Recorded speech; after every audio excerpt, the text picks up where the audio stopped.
नमस्कार मित्रांनो, परमार्थ वाचन या चॅनलमध्ये तुम्हा सर्वांचे हार्दिक स्वागत आहे।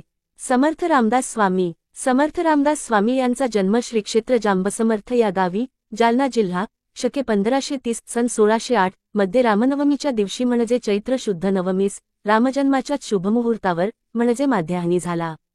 ठोसरांचे घराणेच सूर्योपासक होते। नारायण 7 वर्षाचा असतानाच वडील सूर्याजीपंतांचे निधन झाले। घरची सांपत्तिक स्थिती चांगली होती, पण नारायण लहानपणापासूनच विरक्त होता। इतरांहून वेगळा होता। अतिशय बुद्धिमान, निश्चयी तसेच खोडकरही होता। हाती घेतलेले काम तडीस न्यावयाचे असा त्याचा बाणा होता। लहानपणी नारायण अत्यंत साहसी होता। झाडावरून उड्या मारणे, पुरात पोहणे, घोड्यावर रपेट करणे या सगळ्या गोष्टींत तो तरबेज होता। त्याचे 8 मित्र होते। एक मित्र सुताराचा मुलगा होता तर दुसरा गवंड्याचा, एक लोहाराचा तर दुसरा गवळ्याचा। नारायणाने या मित्रांच्या सहवासात बालपणीच त्या व्यवसायाचे उत्तम ज्ञान प्राप्त करून घेतले होते। केवळ निरीक्षणाने तो अनेक गोष्टी शिकला। समर्थांचे बालपण। एकदा एक सरकारी अधिकारी सूर्याजीपंतांकडे तपासणीसाठी आला। सूर्याजीपंत सधन होते। व्यवसायाने ते ग्रामाधिपती होते, पण राहणीमान साधे असल्यामुळे घरात उंच बैठक नव्हती, त्यामुळे त्या अधिकाऱ्याला सगळे काम खाली बसून करावे लागले।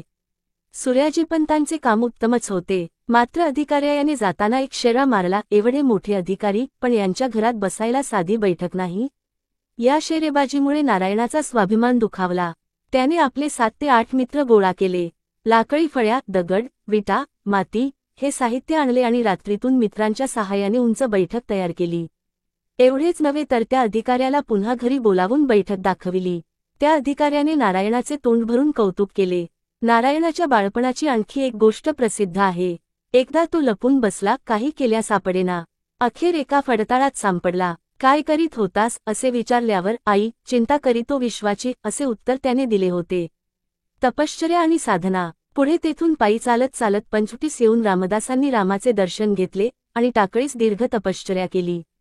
वयाच्या 12व्या वर्षी नाशिकला आलेले समर्थ 12 वर्षे तपश्चर्या करीत होते। ही 12 वर्षे म्हणजे खऱ्या अर्थाने त्यांची विद्यार्थी दशाच होय। विद्यार्थ्याची दिनचर्या कशी असावी याचा एक आदर्शच समर्थांनी प्रस्थापित केला। समर्थांनी स्वयंप्रेरणेने स्वतःचा विकास विद्यार्थी दशेत असतानाच करवून घेतला। हनुमंताची मूर्ती सोन्याची की शेणाची, नाशिकमध्ये आपल्याला कोणी ओळखू नये म्हणून त्यांनी समर्थ रामदास हे नाव धारण केले। टाकळी येथे ते इसवी सन 1621 ते 1633 असे 12 वर्षे राहिले। आपल्या या साधनेसाठी त्यांनी टाकळीची निवड करण्यामागे येथील नंदिनी नदीच्या काठावरील उंच टेकाडावरील घळ किंवा गुहा येथे असलेला एकांत हेच कारण असावे। या तपसाधनेच्या कालावधीमध्ये ते पहाटे ब्राह्ममुहूर्तावर उठून रोज 1200 सूर्यनमस्कार घालत असत। सूर्योदयापासून माध्याह्नापर्यंत नदीच्या डोहात छाती इतक्या पाण्यात उभे राहून गायत्री मंत्राचे पुरश्चरण करत। 2 तास गायत्री मंत्राचा तर 4 तास श्रीराम जय राम जय जय राम या त्रयोदशाक्षरी राम मंत्राचा जप करीत, म्हणजे 6 तास नामस्मरण घडत असे। रामदासांनी रामनामाचे 13 कोटी वेळा नामस्मरण करून झाल्यावर अवतार कार्याला आरंभ केला। साक्षात प्रभू श्रीराम हेच त्यांचे सद्गुरू झाले। ते दुपारी केवळ 5 घरी भिक्षा मागून तिचा श्रीरामाला नैवेद्य दाखवत असत। त्यातील काही भाग पशुपक्ष्यांना ठेवून उरलेला भाग ग्रहण करत असत। समर्थ दुपारी 2 तास मंदिरात श्रवण साधना करीत आणि नंतर 2 तास ग्रंथांचा अभ्यास करीत। याच काळात त्यांनी वेद, उपनिषदे, सर्व प्राचीन ग्रंथ व विविध शास्त्रे यांचा सखोल अभ्यास केला। रामायणाची रचना केली। त्यांच्या या साधकावस्थेमध्ये त्यांनी आर्ततेने श्रीरामाची प्रार्थना केली, तीच करुणाष्टके होत। व्यायाम, उपासना आणि अध्ययन या 3ही गोष्टींना समर्थांच्या जीवनात पक्के स्थान होते। त्यांच्या जीवनातील ही 12 वर्षे अत्यंत कडकडीत उपासनेमध्ये व्यतीत झाली। 12 वर्षाच्या या तीव्र तपश्चर्येनंतर यांना आत्मसाक्षात्कार झाला असे म्हणतात। त्यावेळी समर्थांचे वय 24 वर्षाचे होते। समर्थांनी नाशिक येथे टाकळीला हनुमंताची मूर्ती स्थापन केली। ही मूर्ती सोन्याची की शेणाची यावरून एक गमतीदार घटना घडली। टाकळी जवळच्या रानात गुरे चारायला 2 गुराख्याची पोर यायची। त्यांतील एक जण म्हणाला की हनुमंताची मूर्ती सोन्याची आहे, तर दुसरा मुलगा म्हणाला की मूर्ती शेणाची आहे। दोघांनी मूर्ती पाहिली होती, त्यामुळे दोघेही आपला मुद्दा सोडायला तयार नव्हते। अखेर प्रकरण पैज लागण्यापर्यंत गेले। दोघांनी मंदिरात जाऊन मूर्ती पाहायची, ज्याचे म्हणणे खोटे असेल त्याने आपल्या गायी दुसऱ्याला देऊन टाकायच्या असे ठरले। दोघेही जण मंदिरात आले। मूर्ती सोन्याची आहे असे म्हणणाऱ्याने लाकडाच्या एका तुकड्याने हनुमंताची शेपटी थोडी खरवडली, तेव्हा ती सोन्यासारखी चमकू लागली। आता आपल्या सर्व गायी देऊन टाकाव्या लागणार म्हणून दुसरा मुलगा रडू लागला। त्याच्या रडण्याचा आवाज ऐकून समर्थ मंदिरात आले. समर्थ त्या दोघांना म्हणाले, तुम्ही दोघे बरोबर आहात. मूर्ती गायीच्या शेणाची आहे आणि शास्त्र सांगते गायीच्या शेणात लक्ष्मीचा वास आहे. गायीच्या शेणखतामुळे शेतात सोन्यासारखे पीक येते. त्या दृष्टीने विचार केल्यास मूर्ती सोन्याची देखील आहे. जो मुलगा रडत होता त्याचा चेहरा फुलला. दोघे जण आनंदाने आपापल्या गायी घेऊन घरी गेले. समर्थांनी अशा प्रकारे छान मध्यस्थी केली. समर्थांचे जीवन. वयाच्या 36व्या वर्षी रामदास स्वामी महाराष्ट्रात परत आले. भारत प्रवास करताना शेवटी समर्थ पैठणला आले. पैठणला ते एकनाथांच्या वाड्यातच उतरले. नाथ आणि त्यांची पत्नी या दोघांनी देह ठेवलेला होता. नाथांची पत्नी समर्थांची मावशी होती, पण समर्थांनी कुणालाच ओळख दिली नाही. एक फिरता साधू म्हणून ते त्या घरात राहिले. मात्र तिथे त्यांना जांब गावातील सगळ्या बातम्या समजल्या.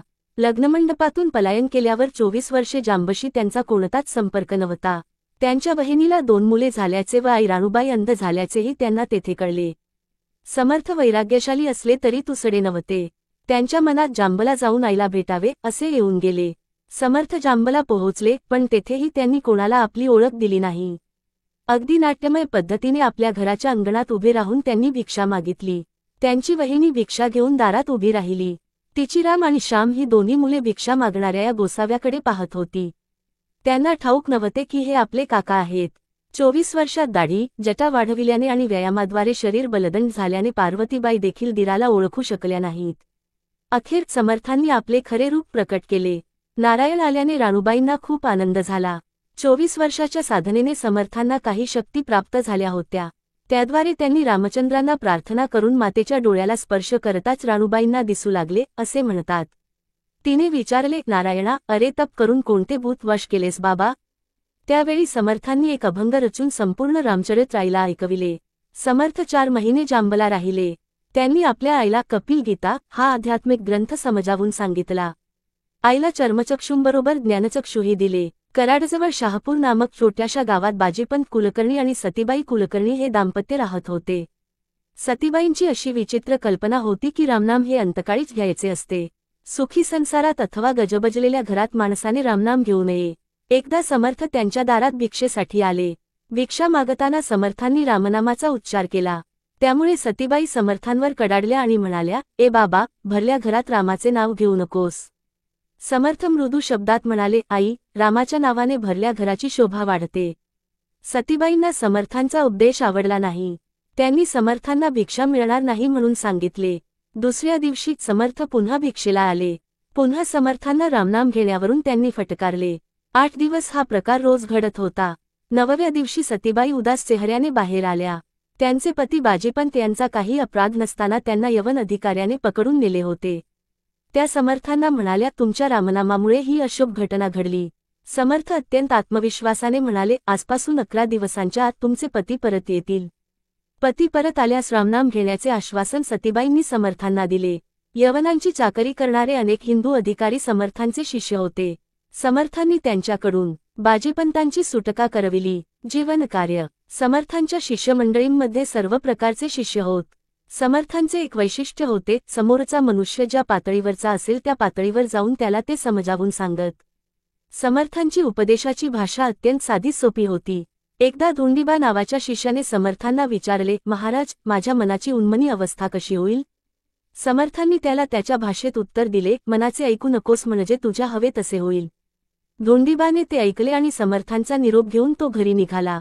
आपण आता घरी जावे असे त्याच्या मनात आले, पण समर्थांनी तर सांगितले की मनाचे ऐकू नकोस, म्हणून त्याने घरी जायचे नाही असे ठरविले. मग मनात आले, रानात जावे, पण मनाचे ऐकायचे नसल्यामुळे रानातही जाता येईना. धोंडीबाच्या लक्षात आले की मनात परस्परविरोधी विचार येत राहतात. अशा वेळी काय करावे? एकदा वाटते घरी जावे, एकदा वाटते घरी जाऊ नये. मग मनाचे ऐकायचे नाही म्हणजे काय?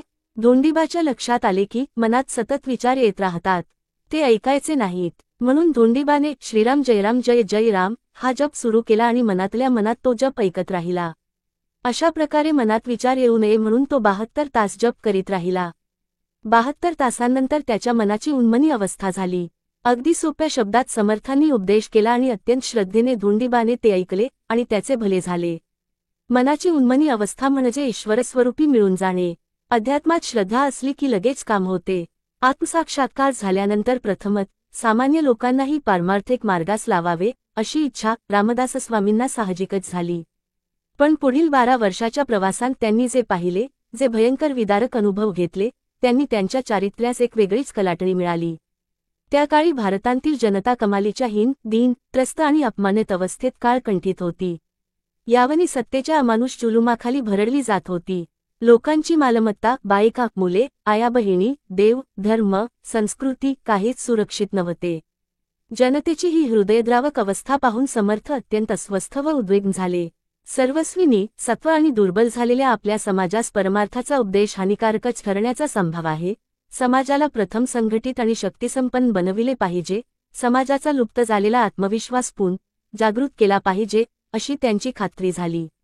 शिवाजी महाराजांनी रामदास स्वामींना दिलेली सनद. शिवाजी महाराज व रामदास स्वाम्य. शिवाजी महाराज रामदासांना आपले गुरु मानित असत. छत्रपती शिवाजी महाराजांनी 15 सप्टेंबर 1678 मध्ये समर्थ रामदास स्वामींना एक विस्तृत सनद लिहून काही गावे इनाम म्हणून दिली होती. याबाबतचे एक पत्र स. 1906 मध्ये धुळ्याच्या शंकरराव देवांनी समर्थांची 2 जुनी चरित्रे या ग्रंथात प्रकाशित केले होते. पण यावेळेस देवांना या पत्राची मूळ प्रत न मिळता एक नक्कल सापडली होती. यानंतर इतिहासाचार्य राजवाड्यांनाही या पत्राच्या काही नकला सापडल्या. शिवाय अनेक नकला पुणे पुराभिलेखागारात इनाम कमिशनच्या दफ्तरातही सापडतात. पण या सगळ्या नकला अथवा मूळ पत्राच्या कॉपी असून मूळ पत्र हे अनेक वर्षे कोणाच्याही पाहण्यास आले नव्हते. अखेरीस मे 2017 मध्ये लंडनच्या ब्रिटिश लायब्ररी या मूळ पत्राची फोटोझिंकोग्राफ तंत्रज्ञानाने बनवलेली एक प्रत इतिहास अभ्यासक संकेत कुलकर्णी यांना सापडली असून महाराष्ट्रात आजवर सापडलेल्या नकलांवर जे श्रेय आहेत त्याबरहुकूम ही प्रत असल्याचे सिद्ध होत आहे. सदर सनदेवर छत्रपती शिवाजी महाराजांच्या मर्यादेय विराजते अशी अक्षरे आहेत. पत्राच्या मुख्य बाजूवरचे अक्षर आवजी चिटणीसांच्या हस्ताक्षराशी मिळते-जुळते आहे. साहित्य व काव्यनिर्मिती. समर्थ रामदास हे निसर्गप्रेमी होते. त्यांनी आपल्या निवासाच्या ज्या जागा निवडल्या त्या सर्व निसर्गरम्य जागा होत्या. आजही चाफळ, शिवथरगड, सज्जनगड आणि समर्थांच्या वेगवेगळ्या घळी पाहण्यासाठी तरुण गिर्यारोहक गर्दी करतात. काही साहसी तरुण मुले मुद्दाम पावसाळ्यात मोहीम म्हणून समर्थांची तीर्थक्षेत्रे पाहतात. समर्थांना अंगापूरच्या डोहात 2 मूर्ती सापडल्या, एक श्रीरामचंद्रांची आणि दुसरी तुळजाभवानीची. त्यांतील श्रीरामाची मूर्ती त्यांनी चाफळला स्थापन केली. श्री तुळजाभवानीची मूर्ती स्थापन करण्यासाठी ते सज्जनगडावर आले. सज्जनगडावरील प्रसिद्ध अंगलाई देवीचे मंदिर आजही याची साक्ष देत आहे. सज्जनगडाच्या पायथ्याला समर्थांना एक बाग तयार करायची होती. या बागेत कोणकोणती झाडे लावावयाची आणि ती कशी लावावीत या संबंधीचे समर्थांचे स्वतंत्र प्रकरण आहे. यावरून त्यांचा वनस्पतीशास्त्राचा किती अभ्यास होता याची कल्पना येते. बाग प्रकरण म्हणून ओळखल्या जाणाऱ्या या कवितेत समर्थांनी सुमारे 350 वनस्पतींची नवे दिली आहेत. आश्चर्य म्हणजे यादी देताना पालेभाज्या, फळभाज्या, फळ, फूल, औषधी वनस्पती यांची व्यवस्थित वर्गवारी आहे. सज्जनगडावर 2 वर्षे राहून समर्थ शिवथरगडीत आले. तिथे त्यांनी समर्थ संप्रदायाचा श्रीमद दासबोध हा प्रधान ग्रंथ लिहिला. या ग्रंथात समर्थांनी प्रपंच, राजकारण, संघटन, व्यवस्थापन, व्यवहारचातुर्य, व्यक्तिमत्व विकास, सभ्यता आणि शिष्टाचार या सगळ्या गोष्टींचा अंतर्भाव केला आहे. दासबोधातील मूर्खलक्षणे वाचत असताना तर अनेकांना वाटते की समर्थांनी आपला स्वभाव अचूकपणे कसा ओळखला. जगातील अनेक भाषांमध्ये दासबोधाचा अनुवाद झाला आहे. श्री लवथवेश्वराचे पूजन. समाजाविषयीच्या अपार तळमळीतून समर्थांनी विपुल वाङ्मय निर्मिती केली. रोखठोक विचार, साधी सरळ भाषा आणि स्पष्ट निर्भीड मांडणी ही त्यांची वैशिष्ट्ये होती. दासबोध, मनाचे श्लोक, करुणाष्टके, भीमरूपी स्तोत्र, अनेक आरत्या उदाहरणार्थ सुखकर्ता दुःखहर्ता वार्ता विघ्नाची, ही गणपतीची आरती, लवथवती विक्राळा ब्रह्मांडी माळा, ही शंकराची आरती, कान्ही पदे इत्यादी त्यांच्या लेखनकृती प्रसिद्ध आहेत. समर्थ रामदास स्वामीच्या आरत्यांनी घरांघरांत स्थान मिळवले आहे. युगे 28 विटेवरी उभा, ही संत नामदेवांनी लिहिलेली आरती प्रसिद्ध आहे. याचा अर्थ नामदेवांच्या काळात देवांच्या आरत्या मंदिरात म्हटल्या जात होत्या. पुढे मोगलांच्या आक्रमणामुळे देवांचे उत्सव बंद पडले, अनेक मंदिरे उद्ध्वस्त झाली. त्यामुळे आरती वाङ्मय जनमानसाच्या स्मृतीतून नाहीसे झाले. समर्थांनी या वाङ्मयाचे पुनरुज्जीवन केले. आपण ज्या विविध आरत्या म्हणतो त्यांपैकी अनेक समर्थ रामदासांनी लिहिल्या आहेत. मोरगावला गणपतीच्या दर्शनाला गेले असताना तेथील पुजाऱ्याला आरती येत नाही हे पाहून त्यांनी सुखकर्ता दुःखहर्ता वार्ता विघ्नाची, ही गणपतीची आरती केली. तुळजापूरची भवानी माता ही तर समर्थांची कुलस्वामिनी. तिचे दर्शन घेताना समर्थांना दुर्गे दुर्घट भारी तुझविण संसारी ही आरती स्फुरली. सत्राने उड्डाणे हुंकार वदनी ही मारुतीची आरती म्हणताना तरंगात विरश्रीचा संचार होतो. समर्थांनी शंकराची आरती लिहिली, त्याची कथा मोठी गमतीशीर आहे. तीर्थयात्रा करताना समर्थ जेजुरीला आले. तिथे खंडेरायाचे दर्शन घेऊन ते लवथेश्वराला आले. जो कोणी मंदिरात झोपतो तो रात्रीच मरण पावतो, अशी या मंदिराची ख्याती होती. हे कळल्यावर समर्थांनी मुद्दाम मंदिरातच झोपायचे ठरवले. ग्रामस्थांनी त्यांचे मन वळविण्याचा प्रयत्न केला, पण समर्थ तसे जिद्दी होते. सकाळी ग्रामस्थांनी मंदिरात भीतभीतच प्रवेश केला. पाहतात तर काय, समर्थ भगवान लवथेश्वराची पूजा करीत होते. त्याचवेळी लवथवती विक्राळा ब्रह्मंडी माळा या प्रसिद्ध आरतीची निर्मिती झाली. समर्थांनी खंडेराया, दत्तात्रय, विठ्ठल, श्रीकृष्ण, दशावतार अशा विविध देवांच्या आरत्या केल्या आहेत. रामदासस्वामींनी श्रीमद ग्रंथराज दासबोध या पारमार्थिक ग्रंथाची रचना महाडजवळील शिवथरघळ येथे केली. दासबोधाशिवाय रामायणांतील किष्किंधा, सुंदर व युद्ध ही कांडे, कित्येक अभंग, आरत्या, भूपाळ्या, पदे, स्तोत्रे, राजधर्म, क्षात्रधर्म, शिवाजी महाराज, संभाजी महाराज यांसपत्रे, आपल्या शिष्यांना मार्गदर्शन, मठ आणि त्यांतील उत्सव यांसंबंधी मार्गदर्शन, आत्माराम, अन्वय, व्यतिरेक, वैराग्य शतक, ज्ञान शतक, उपदेश शतक, षड्रिपू विवेक इत्यादी विषयांवरील विपुल लेखन समर्थांनी केले आहे. समर्थांची शिकवण कशी व्यावहारिक शहाणपणाची, सावधानतेची, आत्मविश्वास उत्पन्न करणारी, रोखठोक आणि राजकारणी स्वरूपाचीही होती. एका दृष्टीने समर्थांच्या शिकवणुकीचे सार केवळ काही शब्दांत सांगता येते. कर्म, उपासना, ज्ञान, विवेक, भक्ती, प्रयत्न व सावधानता.